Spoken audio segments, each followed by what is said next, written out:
Remember when this was going to be a monthly series? What a mess that turned out to be. When the first of these videos came out in September 2020, me and the co-host of my podcast, The Sunday Movie Marathon, had the idea of watching 3 films from the 50p section in CEX in a row every month. We did it once in early September, a second time in late October, a third time in July 2021, and a fourth time a month later because of the whole COVID lockdown coming in and out thing. It kind of made it a little bit difficult. We ended up scrapping this idea on the podcast as all of us were kind of sick of having to pick a movie, and they would always end up being pretty bad. I originally wanted to make a video about the 3 films we discussed in that second marathon, but one of them was a film called Godsend, which was so devoid of anything noteworthy, I ended up just shelving the video entirely. But in the third marathon, I discovered another gloriously bad movie, and then in the fourth one, another one, which I'm gonna maybe save for another video if we do more of these. So here we go. These are 3 movies from what actually used to be the 50p section in CEX and now is the £1 section for some reason. Lord help me. Let's start off with the first film I picked in Marathon 2. This was actually one I bought from a charity shop. I think it was £1, maybe £1.50, so I actually kind of broke the 50p rule. But who gives a shit? Legends of Oz, Dorothy's Return. I liked on the front cover, this lion here is like ready to fisticuff someone. He's like ready for a fight. Everyone else like all happy and chipper, like she's singing. He's like got some attitude over there, saying, yeah, I did it. Look at him, he's ready to chop a tree down. And this guy's like, fuck you all, I'm getting into a fight. The Wizard of Oz is of course one of the most beloved and famous movies ever made. I loved it as a kid and still think in terms of classic fantasy movies it's one of the best, even if the behind the scenes stuff was pretty goddamn disgusting and horrifying. If you don't know anything about the like really terrible things that went on behind the scenes of Wizard of Oz, I highly recommend looking it up, because yeah, some pretty fucked up shit went down. Obviously, because it was incredibly successful, there have been many sequels and prequels over the years. All of the books that were written by the original author L. Frank Baum are in the public domain, meaning that anyone can adapt it into a movie, and most of them have been pretty dire, to say the least. The Wiz is a famously terrible movie, and that Sam Raimi one that he did with Disney was also pretty terrible. The only other adaptation of the film that I think, at least from what I've seen, that's worth watching is Disney's Return to Oz, a film that is pretty goddamn terrifying if I remember correctly. So I picked Legends of Oz expecting something hilarious. It's widely considered to be a terrible movie, the animation from the pictures looked very average, and a large number of well-known voice actors in the film made me think that maybe there'll be some ironic humor from that at least. But sadly, this film was pretty unbearable. I would be lying if I said this was the worst animated movie I've ever seen, but it's pretty below what you'd want from any animated movie. Anyone who showed this to their child could probably be arrested for child abuse. The animation isn't quite as bad as I expected it to be, but it does look like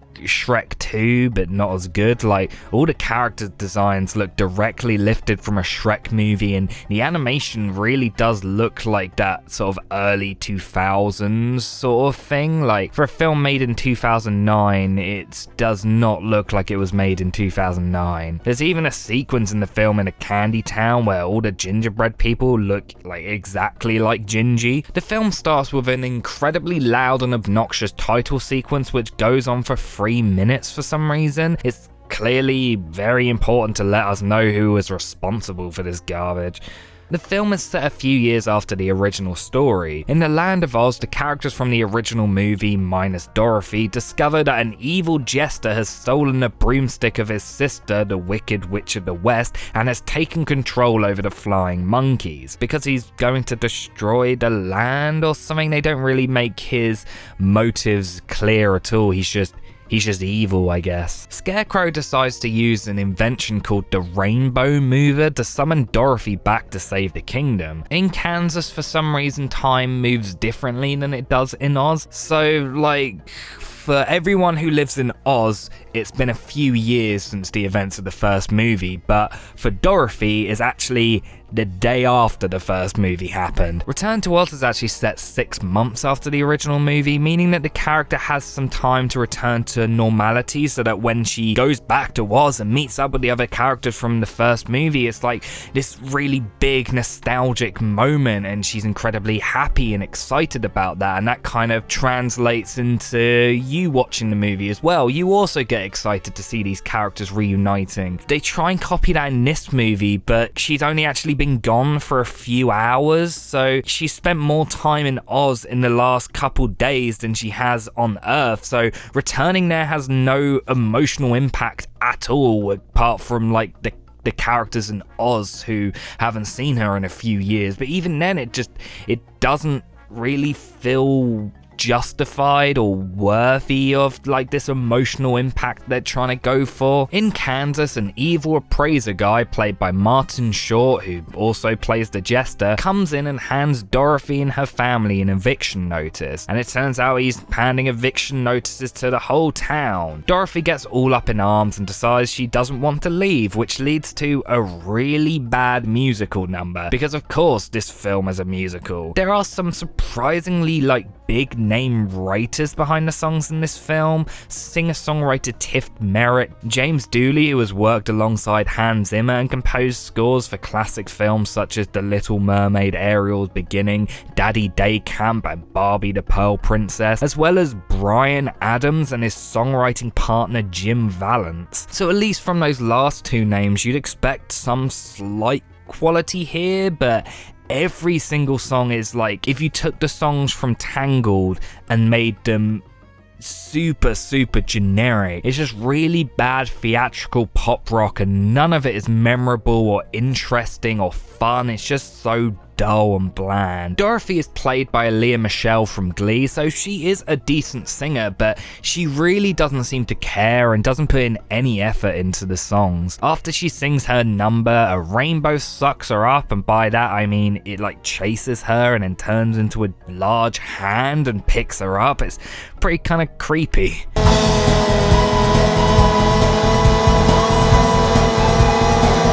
She is finally taken to Oz, where she goes on a new journey, one pretty much the exact same as the first movie. We then meet the Jester, who looks like Gru from Despicable Me if he was a lot thinner and longer. My wicked sister did this to me with one of her funny little spells. I knew your sister all too well.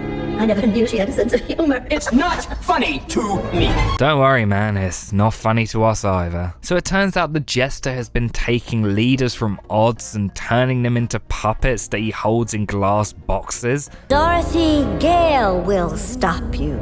She will find a way back to Oz, and she will stop you. Did Dorothy really do anything special that I'm missing? I mean, yeah, she killed both Wicked Witches accidentally, but like, that's about it. In the next scene, we see Scarecrow, Tin Man, and the Cowardly Lion trying to escape Emerald City. And by that, I mean we see them deciding they need a plan to escape, and then we don't hear or see from them again for another 10 minutes, rendering the scene just completely pointless. Dorothy meets a fat owl called Wiser, who is funny because he's fat and full. Because he has become so fat, he can no longer fly. And by that, I mean he just decided he can no longer fly because the first time he tries to fly later on, he does it instantly because plot convenience, I guess. They go to a place where everything is made out of candy. There was a sign that said stay away, but the Jester changes this to eat all you want in a pretty low XD moment. There's a musical number with them eating all the candy, with the Jester eerily looking down on them from the sky. This is the point in the film where I came close to crying because of how much pain I was in. This was a song written by Bryan Adams, who has either lost every inch of talent that he had, or he just shut this out without caring at all. Probably a bit of both. It's the most generic rock and roll song in the film, and is probably the most obnoxious moment in it also. I would say the film gets better from there, but it just kind of moves along. It doesn't get better or worse. It's just nothing of merit happens throughout the rest of the film, to be completely honest. So because they weren't supposed to eat the candy, they get arrested in like the most polite way possible for some reason. Under arrest? Yes. Sorry to say, you have broken the law.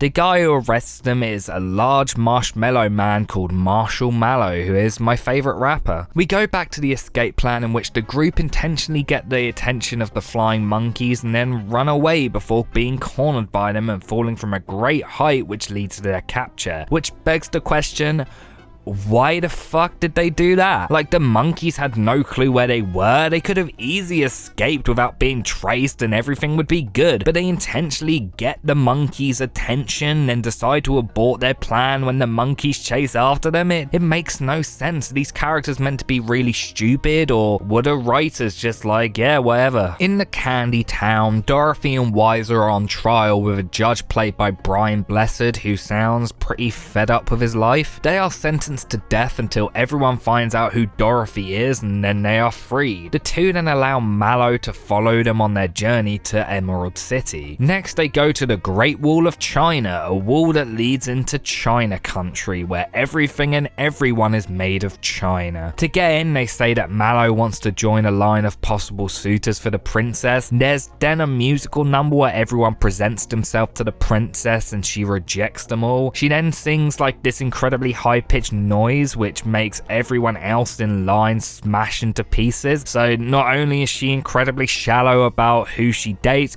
she's also just committed genocide on all of her people. Then Mallow nervously walks up to her, and because he has like an okay singing voice, she suddenly lovingly looks at him. But then the city all falls apart and the princess blames Dorothy because she made the jester mad, making him destroy everything. She then looks around, seeing all the pain brought onto her people, and changes her mind. If only she changed her mind when she like actually hurt her people herself instead of just letting them fucking die. She then decides to come with the group to Emerald City to stop the jester.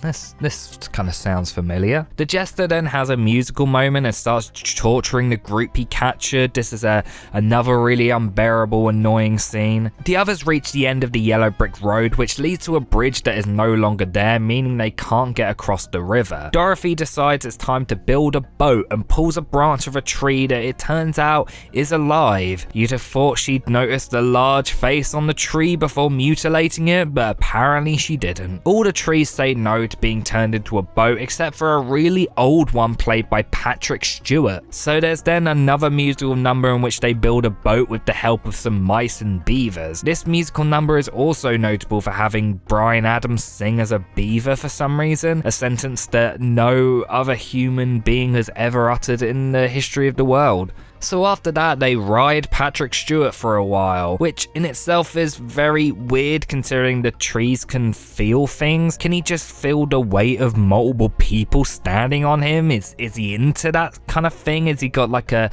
kink for being stepped on? They get to Emerald City, which looks run down and empty. However, they get chased by flying monkeys and have to escape, all the while Patrick Stewart occasionally says things that make me think he probably recorded the film at home without any of knowledge of what he was actually in. They then fall down a waterfall and sadly survive. After falling down the waterfall, the boat sees heavy damage and the China princess smashes into pieces. Dorothy decides she's then gonna go confront the jester alone. Wiser decides it's time to start flying in probably the greatest moment in cinematic history. He leaves to get help, and Mallow has a musical number in which he puts the China princess back together. And you may be wondering, where does he get the glue from? Well, he rips off pieces of his body and melts them and uses the melted marshmallow as glue. Like, I know marshmallow is sticky, but it's not that sticky. Like, she'd fall apart really quickly. She comes back to life and it's like a romantic duet, and then she gets smashed again in a different way. Dorothy enters the jester's castle and he tells her his evil plan. One of the evil monkeys then steals the jester's staff where all his power comes from, but after dropping the staff, the jester has to run after it, leading him to accidentally push Dorothy off the steps of the castle in the most overly dramatic moment in the film. Weiser flies in to save her, and then Patrick Stewart blasts in, having had wheels put on him. Then he opens his mouth and loads of soldiers come out, but like, where were they hiding? Were they in like his large stomach? Also, that image is pretty terrifying. There's then a big action sequence between the good guys and the flying monkeys while the jester tries to find the end of his staff. There's a tornado that Dorothy throws the staff into, and the jester jumps into it, seemingly killing himself. Everyone turned into a puppet is then freed, and Dorothy is sent home. Then it turns out that the appraiser guy is actually a con man who has gone around doing the same thing in other places. Get me out of here! I'll get you out of here and right to jail. Then the film ends with the appraiser guy running away and everything being all happy. This film is pretty atrocious. I picked this film because I find bad kids movies generally pretty ironically hilarious. They've always been like a huge guilty pleasure of mine because of how ridiculous and stupid they can be, because like everyone knows that the kids aren't gonna care, so they'll just do whatever the fuck they want to do. But this film is just like, it's worse than just a standard bad kids movie. It's just an unoriginal and boring bad kids movie. There are elements that with a better script and better creative team I actually think could have worked pretty well. And there are moments that are kind of funny, but most of it is just... The animation isn't the worst, it just looks like it's desperately trying to copy the style of DreamWorks. But everything else leaves me with nothing to say, and it's a shame because the directors of the film have both worked on great films in the past. Both of them were animators on many of the great Disney Renaissance movies, but it seems like when it comes to actual directing, they either suck or just haven't been given the right material. Will Finn directed Home on the Range, which is quite possibly the worst Disney movie ever made, and the couple films Daniel St. Pierre has directed got average reception. I cannot recommend this movie at all. If you want a good follow-up to The Wizard of Oz, just watch Return of Oz. It's on Disney Plus, so it's easy enough to track down. So I just noticed that inside the DVD here, there's this like, join the fight to save Oz in 2 online games. There's a website, there's some games. I wonder if this still works. Okay, I'm gonna type in this thing, see if it works. legendsofozworld.com. No, but at least I can buy it. I can buy it for $2,000. That's just goes to show how many people loved this film. How many people went to this website to play these games. Oh, I can go to facebook.com apparently. facebook.com/a-better-world. What the fuck is this? This literally has nothing to do with Wizard of Oz. That's the end of that, I guess. No Wizard of Oz, Legends of Oz game for me. What else have we got in here? Got some kickers, some furniture, and the Snow Queen. I love that film. What else is there? I literally have no clue what any of these films are. It's Dinosaur Island, Phoebe in Wonderland,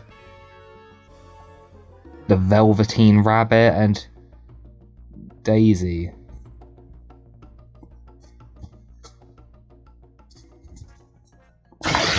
The second I saw the cover for Ninja Dragon, I knew exactly the film I was about to watch, and I wasn't disappointed in any way. Throughout the 80s and 90s, there was a boom in movies in the ninja-sploitation genre. Generally, these movies comprised of films being taken from Hong Kong. A lot of the time, they were just like crime dramas and stuff. And then they would dub it in English and have an American guy dressed up as a ninja start doing some fighting. It's kind of what they did with the first Western Godzilla movie. They just took the original Godzilla and then put some American guy in there for some reason. Godfrey Ho is probably the most well-known director in this scene, directing classic films such as The Ninja Squad, Ninja Terminator, Twinkle Ninja Fantasy, and many others. When I started writing this, I had planned to list every film he directed that had ninja in the title, but he directed over 150 films and 52 of them had that in their name, so let's not do that. The way he created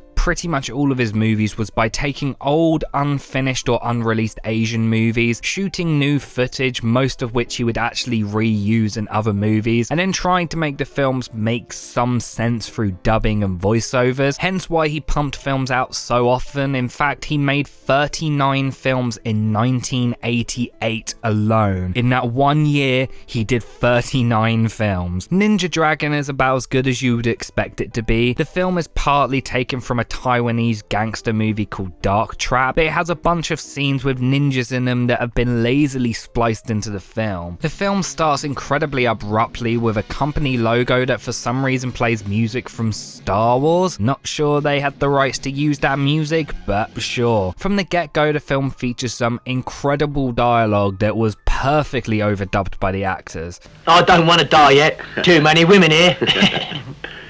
I had one last night. Oh, wonderful.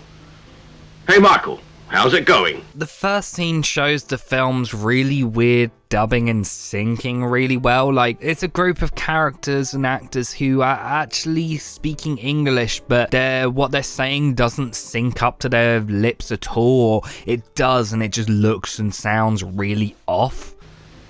Fat Ronald. Too ambitious. It also instantly shows us the film's weird usage of dubbing of Asian actors, where their accents are always completely different and all over the place. Some of them are American, some are British, and then others are the most racially insensitive Asian stereotype possible. He's a partner Gordon. He's a tough American. All the guys in this room are, I think, the heads of gangs. They have a game of poker in which those who lose have to hand over their money and places they own or something. We're all here, so let's start the game. I don't know what you just said, but I completely agree. The DVD is in 4:3 ratio, and there are moments where it's obvious that it wasn't shot like that, including the moment where the shot artificially tries to pan over to the actual action. So because this guy Gordon is like the owner of a bank or something, everyone starts asking him for loans.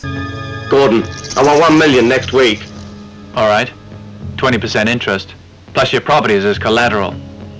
You're kidding, Gordon! But like every single character in this room pretty much disappears after the scene, making it very pointless. The scene perfectly represents the film's great usage of dialogue. I'd like to have a piece of your action. I don't object if Ronald says yes. So Gordon wins and then says it's time to take a break, and he just leaves the room. I'm not sure that's how breaks work, but sure. We then go to a barbershop where the bad guy has ordered an assassination of Ronald, who I guess is actually some other guy who wasn't in that room. William, ever kill anyone? Ronald, you're kidding me. Killing people is against the law. I've never killed anyone in my life. We then have the greatest chase scene in cinematic history as the guy runs away, but the two guys chasing him then get shot and killed. But then the person who hires the assassin has him killed anyway. Like, why not let this assassin be killed by the person chasing him? What was the point in that? So this guy, Mr. Clark, I guess, is a gang leader because everyone knows and loves him. This is the point of the movie where I stop having any clue what's going on. There are so many characters and plots going on that the film becomes such a chaotic mess. So I know what you're thinking. Where is the ninja? Well, it turns out Gordon is the ninja. We find this out about 22 minutes in, where suddenly out of nowhere some guy starts doing ninja moves, which include making things appear out of nowhere magically. There are a lot of really weird things like that throughout. You don't know how to play the game. You forget an important Chinese principle. My principle is to chop you down! The ninjas just like somehow have teleportation powers. Gordon is slowly going around and taking out the other mob bosses because they killed Ronald, I guess? I have no clue. There are loads of montages of Gordon working out and doing cool ninja stuff, which are really pointless. It ends up feeling that they're trying to pad the film out, and it's just really tedious. There are a lot of action sequences throughout the film, and it's very obvious which were actually made for the film originally and which weren't. There are plenty of really cheesy gangster moments, and then there's like 15 minutes or so of a ninja samurai guy. 23 minutes in, we see one of the gangsters almost get assassinated, but it turns out to just be his nephew, who for some reason was playing with a gun and pointed it at him. I was only trying to be like you. Uncle, can I look at your gun just for a minute? No way. Then following this scene, the guy almost gets killed by someone else, and after taking down the assassin smashes his head in the ground to kill himself. It's fucking hilarious. There's a random scene not long after of a woman stripping that serves nothing to the plot. This is something that actually happens a couple times in the movie, and it really makes no sense. It's just like they wanted to add some sex appeal to the film, so they were like, hair, boobies. The second time it happens, there is actually a conversation that furthers the plot before the character is murdered, but there was really no need for her to strip. There's a great scene where a guy slaps a woman and then they start having a slapping contest. Not sure why it happens, but it is really hilarious. These two characters have this weird love story throughout the film. There's one bit where he pays someone to mug her so he can save the day and have her fall in love with him. What do you want? 2 thugs and 1 tart. What do you think we want? But she sees through it and then tells him he's failed. And then later on he proposes and she says yes. It makes no sense. I'm pretty sure they share no other scenes in between either. This film is filled with a million different plots and none of them come even close to being solved. It feels like the film just cut out the last 20 minutes of the original film and then just put in a fight scene there to cap the film off. It's so abrupt, and apart from the ninja plot, nothing is tied up at all. And I know this isn't a film where the story matters at all, but I think it would still help the enjoyment if something actually happened. It just felt like 90 minutes of setup and no payoff. And when I say 90 minutes of setup, I mean every scene of the film sets up something completely different, so the film ends up just having like a trillion different things going on at once.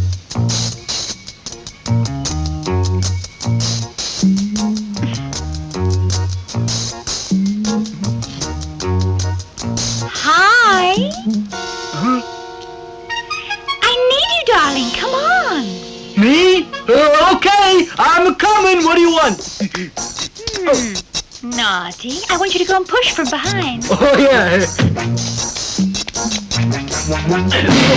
Although I had loads to say about Legends of Oz, this film kind of gives me nothing. Of course, the bad dubbing and ridiculous nature are hilarious, but only for about half an hour. I'm sure I could have gone far more into detail with this movie and broken down everything that happens and pointed out my favorite lines of dialogue, but it would kind of just be pointless because it loses its steam really quickly. Some of the film is hilarious and brought us to tears from laughing, but the majority of those bits happen very early on. The film is actually entirely on YouTube, so I would recommend watching it, maybe just watching like the first 20 minutes of it and turning it off, but you may find much more enjoyment out of the film. If you do really enjoy what's going on at first, you might really enjoy the rest of it. If you're interested in hearing more of the history of Godfrey Ho and this film, I highly recommend watching this video from a YouTube channel called Weird Cinema, in which they break down the story of the production company. It's a really interesting video, and I think that channel just generally has a lot of really interesting videos. So yeah, Ninja Dragon I guess gets a pass from me. The Invisible Kid is one of the most baffling movie watching experiences I've ever had. It's an 80s teen comedy that takes every single 80s teen comedy trope and does it so badly that it's a genuine miracle that this film was ever released. The film's kind of like a mixture of weird science and Porky's, except, you know, fucking shit. Supposedly made on a budget of $4 million when adjusted for inflation, everything about the film feels incredibly cheap, and I don't think the fact that the DVD clearly used a film print that it appears someone has tried to destroy and bury helps either. Speaking of the DVD, there are a couple things I want to bring up before we talk about the movie. Firstly, the fact that the film comes in a slim case and the disc is covered in an empty white is always a good sign, and this is by a company who cares about the movie. The case also has a tagline which says, "When you're 17 and you're invisible, life gets complicated." Like, no shit, life isn't gonna be easy when you're invisible. Like, there's also a picture of a pug on the front, which never shows up in the movie, which just goes to show how desperate they were to get people to buy it. How fucking dare they lie to me. Grover's mum can see right through him. Oh boy, it's funny because, look, he's invisible. Look at him. Grover Dunn and his friend Milton McLean discover an invisibility powder whilst experimenting with Grover's deceased father's scientific notes. They know that the powder doesn't work on clothing, so they have to be naked when they use it. But what they don't know is that the effect wears off when you least expect it to. Oh boy, this is going to be great. Their problems really start when their crooked high school principal steals the formula and rigs the high school basketball game, planning to use the profits to market the formula. That's where the problems start. Wasn't the problems like the effect wears off when they're naked? Also, like, it says straight underneath that one of them gets arrested for spying on a cheerleader. Also, like, it says life gets complicated. Is that what gets complicated? You get arrested for spying on a cheerleader because you're naked? Is that it? The film is about a kid called Grover Dunn, played by a guy called Jay Underwood. I've never heard of him, but he was in a film called The Boy Who Could Fly, which sounds pretty epic. Grover is just your average nerd, which we can tell because he has posters of Aristotle, Einstein, and talking heads in his room, along with a chess set and a bunch of science equipment. Grover spends the whole film acting super psychotic and screaming about everything. Every time he shouts or screams, his voice breaks and it's pretty hilarious. You think it'll make zits disappear? Your whole face can be a zit, and you wouldn't care because you can be so rich! He also has a catchphrase that he repeats throughout the movie where he says, "I'm laughing." I'm laughing! I have no clue what it means or why he keeps saying it, but it happens. The film opens with a panning shot of his room while Swan Lake plays, which makes you feel like you're watching a horror movie because, you know, that was used in Dracula. Like most films like this will begin with something light-hearted rather than the Dracula song. Grover is trying to protect his late dad's formula for invisibility or something, but of course it goes wrong, which leads to slime getting all over the place. He leaves some of the slime outside and a bird shits on it, creating the invisibility power, cause that's a epic funny joke. The slime gets all over his ass and for some reason starts growing up his neck while he's at school, and like one person questions it and everyone just has a go at him. There's a scene where his mother and his principal are having a meeting with him where they tell him off for being irresponsible or because his experiments are causing gross things to happen, and the whole time this slime is pulsating and growing up his neck and no one says anything about it. It's so weird. All the supporting characters are the most stock 80s characters possible. No shit. All the way. There are multiple jock characters and their dialogue is almost like they've never met a human being and have just watched a load of those old afternoon specials. There's a character called Donnie whose only personality traits are that he likes sex, he likes basketball, and he hates Grover because he's not cool. Hey, geek!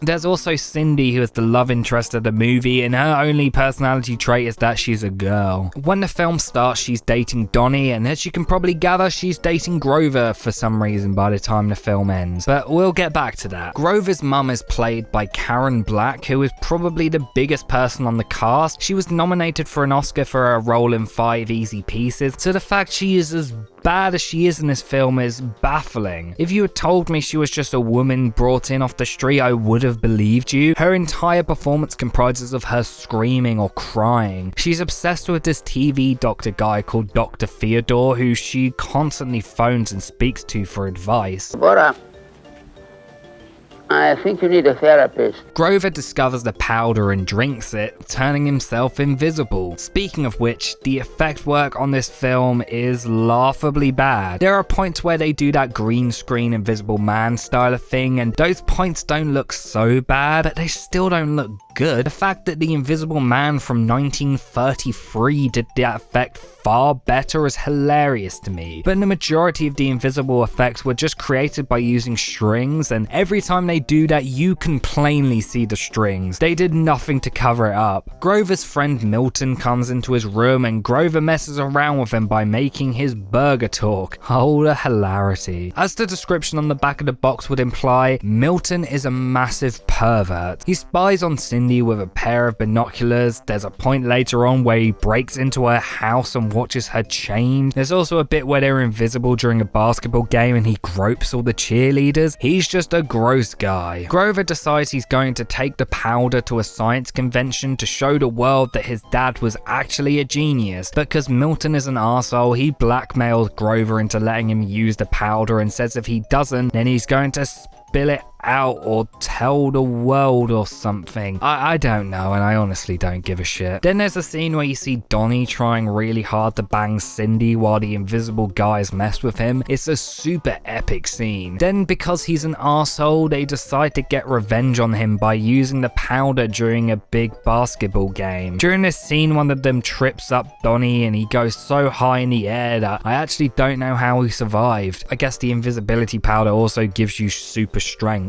The guys leave the game and the invisibility powder wears off, meaning that they're naked in the middle of the school. And they also keep getting really close to each other for two people who are stark bollock naked. Either they're incredibly comfortable with their sexualities or they're lying to themselves. We're then properly introduced to one of the weirdest plots in the movie featuring the principal. The principal spends the entire film overreacting and gurning, and it's pretty hilarious. He has this plot where he's rigging the basketball matches and has these two guys wearing sunglasses following him around and threatening him. It's like something out of Twin Peaks. It's so weird. Because of the naked stunt, Grover and Milton get expelled, to which Milton responds with, We won't be able to go to the school dance tomorrow night. I'm pretty sure the future of your life is more important than going to a school dance, but you do you. Grover and Milton discover that every time you use the powder, it lasts a shorter amount of time. It then turns out that the principal took the notes from Grover's room, leading to him freaking out in one of the funniest moments of bad acting in the movie. I believe I have wasted the powder playing stupid little tricks on Donnie Sanders, and now? Why didn't I tell the world right at the jab? We then go to the school dance where the guys decide they're going to break into the principal's office and steal back Grover's dad's notes. There's then a scene where they go through the dance and start throwing people through the air somehow. They then get on stage and start playing a guitar, which is another funny moment that brought tears to my eyes. I'm so depressed. Grover then realizes that Milton has broken into the girls' locker rooms where there are a bunch of half-naked girls throwing talcum powder at each other. Now, obviously, I've never been in a girls' locker room myself, so I don't know for sure that never happens in a girls' locker room. But what I do know for sure is that never happens in a girls' locker room. Before this scene, the film could have easily been like a PG, since there's nothing in terms of bad language or anything like that. Then they just throw in a bunch of boobs for some reason. It seems super pointless, except to be there for the guys who like big chahungas. The guys walk around the locker room talking to themselves quietly, and somehow the girls don't hear them even though they're speaking fairly loudly. Then both Grover's mother and Cindy says that he's changed, even though they've not hinted at that at all. Also, Cindy and Grover literally had one or two short interactions, so no clue how she can say he's changed. After this, Milton decides to break into Cindy's house and spy on her after saying probably the greatest line in cinematic history. First you don't succeed, lie, cheat, and steal. Right, my little sex kitten? So Milton goes in there and just happens to go in while Cindy starts to get undressed. Pretty convenient timing. And while she gets changed, Milton turns visible again and gets arrested. But while he's being arrested, he blames Grover. The police then go and tear Grover's room apart, which is pretty unrealistic because he's a white kid in suburbia and police don't do that to white people. One of the police officers then hits it off with Grover's mum because they both love Dr. Theodore. This is important because this character becomes pretty much the main character for the second half of the movie. Cindy then comes in and asks him to explain everything, which he does. Cindy then realizes that the powder doesn't make your clothes invisible, so she takes it and then strips down completely naked. I have no clue why she's comfortable stripping in front of this guy she barely knows, and how she's so casual about the fact she's just taking a magical powder that makes her invisible, but I don't think the people who made this movie cared enough to ask these questions, so why should I? There's then an epic XD moment where Grover's mum storms in and sees Cindy's clothes and starts trying to find her while she tries to quickly put her clothes on and then turns visible again. It's pretty epic. And then for some reason, Cindy kisses Grover before leaving. I guess that they're just in love now. Then Grover's mum tries the invisibility powder because she thinks it's drugs and she's gonna feel euphoric. But of course, she turns invisible. Following this, we see the first of this like really bad recurring joke where there's a janitor who hears and sees things going on in this closet that sounds or looks sexual even though it isn't. This happens like 3 times and it's just as painful every time. Grover breaks into the principal's office to steal his father's notes because I guess they didn't do it earlier, but he turns visible just as the principal comes in, so he has to hide under his desk. But then the principal lets out a huge fart. God, this is a great movie. Cindy tells Donnie about what's going on, and Donnie decides to play to win instead of intentionally losing, and they plan this big thing to get back at the principal or something. Cindy and Grover find that Milton has stolen the power, so they try to make some more, but because they don't have the secret formula, it doesn't work. Then the cop from earlier on comes in and tries to arrest Milton and Grover, and they ask to explain everything to him. They then put the powder in the police officer's tea, turning him invisible, so he agrees to help. There's then this super epic sequence where the police officer gets in his car and starts speeding to the basketball game just so they can make sure they win. There are loads of hilarious jokes like when they hit a nun with a box of kittens and all the kittens all perfectly fall back into the box. Sadly, the nun though didn't survive those injuries. Another police car thinks that Milton has stolen the car, and then there's an amazing chase sequence. There's a bit where they drive into a box of chickens and the car is then covered in chickens, and then it goes into a car wash and the chickens go, but when it reverses back through the car wash, the chickens are back on the car. It's hilarious. Then there's a bit where the other car drives into a pig and somehow the pig breaks the laws of physics and ends up in the back of the car with sunglasses on. The whole sequence is great and doesn't feel like it goes on for half an hour at all. Donnie gets hurt during the match and Grover appears and fills in. Pretty sure he wouldn't be able to play because he wasn't a reserve or anything, well, whatever. The cop then climbs onto the top of one of the baskets to make sure the ball goes into the net and wins the game. We then have to watch like 5 minutes of basketball and it's fucking boring. The principal gets super angry because they won and then gets arrested for cheating because I guess that's a crime. Then we see Milton go back into Grover's house, who had Grover's dad's notes all along and tried to make the powder again and ended up making the green slime. Then the police officer out of nowhere says he's going to marry Grover's mum. Pretty sure they've only known each other for like a day, maybe 2, but for sure. Then somehow Grover suddenly has a brainwave as he realizes how the invisibility powder was made. No clue how, but he did. Grover and Cindy get together. The film ends. Jesus fucking Christ. Even beyond how dumb this movie is, it is so technically inept. The music in this film is so atrocious, it sounds like the stock demo music in a cheap MIDI keyboard from the 90s. Yet somehow 2 composers worked on it, which I cannot understand at all. So, editing this video, I just realised that one of the composers is called Janking.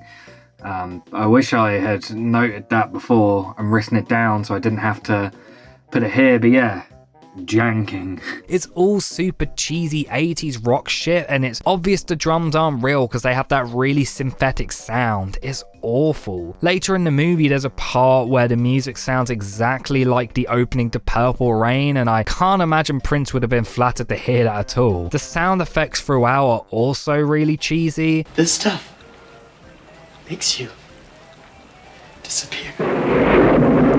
There are a couple parts throughout where characters get hurt and there are really bad Looney Tunes sound effects, and to make matters even worse, the film is visually atrocious. This is a very low budget movie that was probably rushed out the door for a quick buck. It's not only soulless and dull, it's just terribly written, directed, acted, and just generally terribly made. I'm laughing.